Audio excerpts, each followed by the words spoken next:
ഷോപ്പിഫൈയുടെ മറ്റൊരു വീഡിയോയിലോട്ട് എല്ലാവർക്കും സ്വാഗതം. അപ്പോൾ ഇന്നത്തെ വീഡിയോയിൽ നമ്മൾ നോക്കുന്നത്, നമ്മൾ പല വെബ്സൈറ്റുകളിലും കണ്ടിട്ടുണ്ടാകും ഈ ലോഗിൻ പേജിൽ കണ്ടിന്യൂ വിത്ത് ഗൂഗിൾ എന്നൊരു ഓപ്ഷൻ കിടക്കുന്നത്. അപ്പോൾ നമുക്ക് ഷോപ്പിഫൈയിൽ അത് എങ്ങനെ സെറ്റ് ചെയ്യാം എന്നാണ് ഈ വീഡിയോയിൽ നോക്കുന്നത്. അതായത് ഡിഫോൾട്ടായിട്ട് നമുക്ക് ഉള്ള ഒരു ഓപ്ഷൻ എന്ന് വെച്ചാൽ ഇമെയിൽ വെച്ച് സൈൻ ചെയ്യാം, ഇമെയിലിൻ്റെ പാസ്വേഡ് വരും, സൈൻ ചെയ്യാം. അതിന് പകരമായിട്ട് കണ്ടിന്യൂ വിത്ത് ഗൂഗിൾ ഈ ഒരു ഓപ്ഷൻ ഉണ്ടെങ്കിൽ നമ്മൾ വെബ്സൈറ്റ് ലോഗിൻ ചെയ്യുന്നവർക്ക് കുറച്ചും കൂടെ ഈസിയുമായിരിക്കും. അതുപോലെ തന്നെ കുറച്ചും കൂടെ ഒരു പ്രൊഫഷണൽ ഫീൽ ചെയ്യുകയും ചെയ്യും. അപ്പോൾ അതെങ്ങനെ ചെയ്യാമെന്ന് നോക്കാം. ഞാൻ അതിനായിട്ട് ഷോപ്പിഫൈയുടെ ഹോം പേജിൽ വന്നു. ഇതിന് താഴെയായിട്ട് സെറ്റിങ്സ് എന്ന ഓപ്ഷൻ എടുത്തു. ഇതിൻ്റെ അകത്ത് കസ്റ്റമർ ആൻഡ് കോൺഫിഗറേഷൻ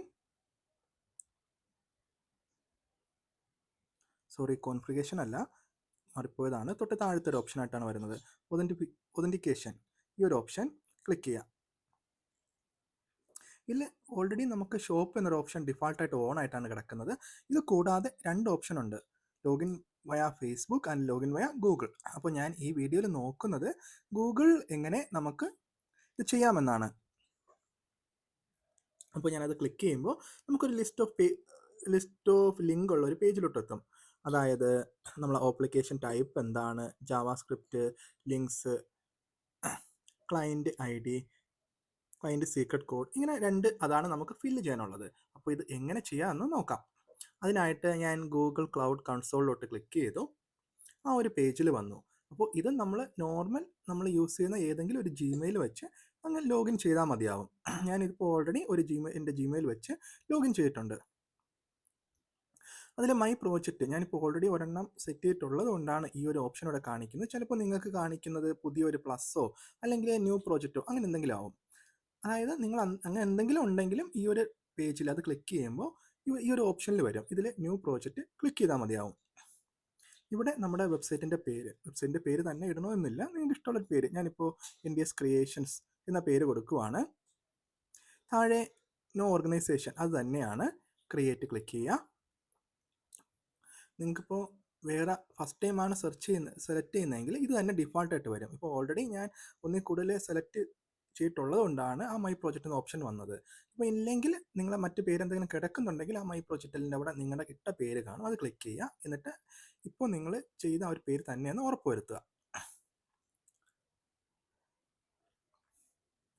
ഇതിൽ താഴെയായിട്ട് വന്നിട്ട് API ആൻഡ് സർവീസസ് അത് ക്ലിക്ക് ചെയ്യുക.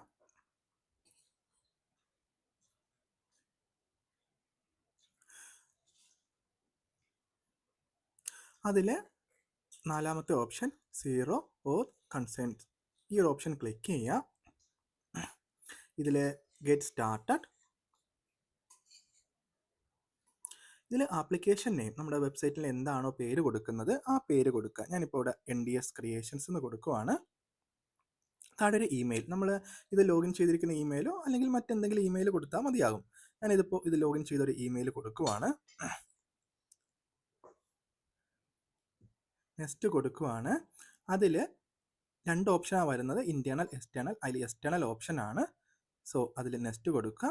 ഇനി കോൺടാക്റ്റ് ഇൻഫർമേഷൻ, അപ്പോൾ നമുക്ക് ഏതെങ്കിലും ഒരു ഇമെയിൽ, നമ്മൾ ഓൾറെഡി കൊടുത്ത ഇമെയിൽ കൊടുക്കാം, അല്ലെങ്കിൽ മറ്റൊരു ഇമെയിൽ ആയാലും അവിടെ ഓക്കെ ആണ്. ഞാനൊരു ഇമെയിൽ കൊടുത്തു. നെക്സ്റ്റ് അതിൽ എഗ്രി കൊടുക്കുക, കണ്ടിന്യൂ, ക്രിയേറ്റ്.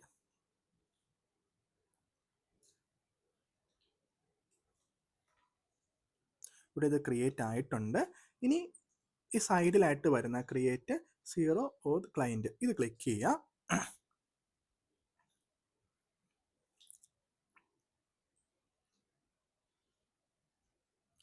ഇതിൻ്റെ അകത്ത് ആപ്ലിക്കേഷൻ ടൈപ്പ്, ഇനി നമ്മൾ എടുത്ത ആ ഒരു പേജിലോട്ട് കാണിക്കുക. അതായത് നമ്മൾ ഇതിൽ കാണിച്ചിരിക്കുന്നുണ്ട് ആപ്ലിക്കേഷൻ ടൈപ്പ് എന്താണ്, കുറച്ച് ലിങ്ക്സ്. സോ ആപ്ലിക്കേഷൻ ടൈപ്പ് കൊടുക്കുക. ഞാൻ വെബിൻ്റെ സ്റ്റോറിൻ്റെ പേര്, അത് നമുക്ക് ഇഷ്ടമുള്ള പേര് കൊടുക്കുക. ഞാനിപ്പോൾ NDS ക്രിയേഷൻസ് ആ പേര് തന്നെ കൊടുക്കുവാണ്. ഇനി ഓതറൈസ്ഡ് ജാവാസ്ക്രിപ്റ്റ് ഒറിജിൻസ്, ഇത് നമ്മൾ നേരത്തെ എടുത്ത ആ ഷോപ്പിഫൈയിലെ പേജിൽ രണ്ടെണ്ണം കാണും. 1 by 1 ഓരോന്ന് കോപ്പി ചെയ്യുക. ഒരെണ്ണം കോപ്പി ചെയ്തു, ഞാനിവിടെ പേസ്റ്റ് ചെയ്തു. അടുത്ത് വീണ്ടും ആഡ് URL കൊടുത്തു, അടുത്തത് കോപ്പി ചെയ്തു, അടുത്തത് പേസ്റ്റ് ചെയ്യുവാണ്. ഇനി ഓതറൈസ്ഡ് റീഡയറക്റ്റ് URLs ഇതും സെയിം പോലെയാണ്. താഴെ നമുക്ക് 2 എണ്ണം ഉണ്ട്. സോ ഞാൻ ഫസ്റ്റ് വൺ കോപ്പി ചെയ്തു, സെക്കൻഡ് വൺ കോപ്പി ചെയ്തു.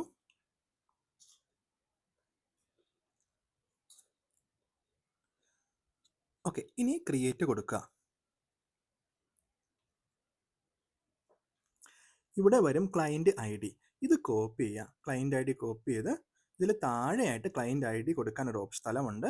സോ ക്ലയൻറ്റ് ID ഇവിടെ നിന്ന് കോപ്പി ചെയ്ത് ക്ലയൻറ്റ് ID ഉള്ളതിൽ പേസ്റ്റ് ചെയ്യുക. ഇനി ക്ലയൻറ്റ് സീക്രട്ട് എന്നൊരു ഓപ്ഷനും കൂടി ഉണ്ട്. സോ ഇത് ആണ് അടുത്തെടുക്കാനായിട്ടുള്ളത്. ഇത് ഞാനത് കോപ്പി ചെയ്ത് ക്ലോസ് ചെയ്തപ്പോൾ നമുക്ക് നമ്മുടെ വെബ്സൈറ്റിൻ്റെ ഒരു പേര് കാണിക്കുന്നു, അതായത് ക്ലയൻറ്റിൻ്റെ അടിയിൽ. ഞാനപ്പോൾ NDS ക്രിയേഷൻ അതിൽ തന്നെ ക്ലിക്ക് ചെയ്തു. ക്ലിക്ക് ചെയ്യുമ്പോൾ ഇതിൻ്റെ സൈഡിലായിട്ട് കാണിക്കും ക്ലയൻറ്റ് സീക്രട്ട്. ഇതൊന്ന് കോപ്പി ചെയ്യുക. നമുക്ക് നേരത്തെ കണ്ട ആ ഒരു സ്പോട്ടിൽ പേസ്റ്റ് ചെയ്യാം. ഷോപ്പിഫൈയിൽ താഴെ ക്ലയൻറ്റ് സീക്രട്ട് പേസ്റ്റ് ചെയ്യുക, ദെൻ സേവ് കൊടുക്കുക. അതായത് ഇവിടെ നിന്ന് അതുപോലെ പേസ്റ്റ് ചെയ്യുക, സേവ് കൊടുക്കുക. ഇനി ഇതിൽ മുകളിലായിട്ട് ടേൺ ഓൺ എന്നൊരു ഓപ്ഷൻ ഉണ്ട്. സോ ഞാനത് ടേൺ ഓൺ കൊടുക്കുവാണ്. സോ ഒരു ഗ്രീൻ ലൈറ്റ് കളർ വന്നിട്ടുണ്ട്. സോ നമുക്ക് മുകളിൽ അറിയാൻ കഴിയും ഞാൻ ഷോപ്പിഫൈ ഗൂഗിളിലും അത് ലിങ്ക് ആയിട്ടുണ്ട്. സോ ഞാനിത് വർക്ക് ആവുന്നുണ്ടോ എന്ന് നോക്കാം.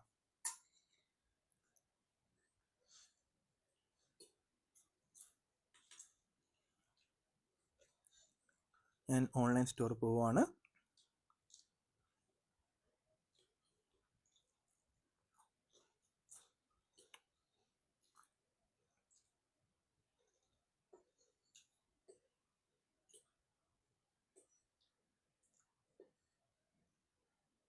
ലോഗിൻ നോക്കുവാണ്. സൈൻ എന്ന ഓപ്ഷൻ ക്ലിക്ക് ചെയ്ത് നോക്കുന്നു.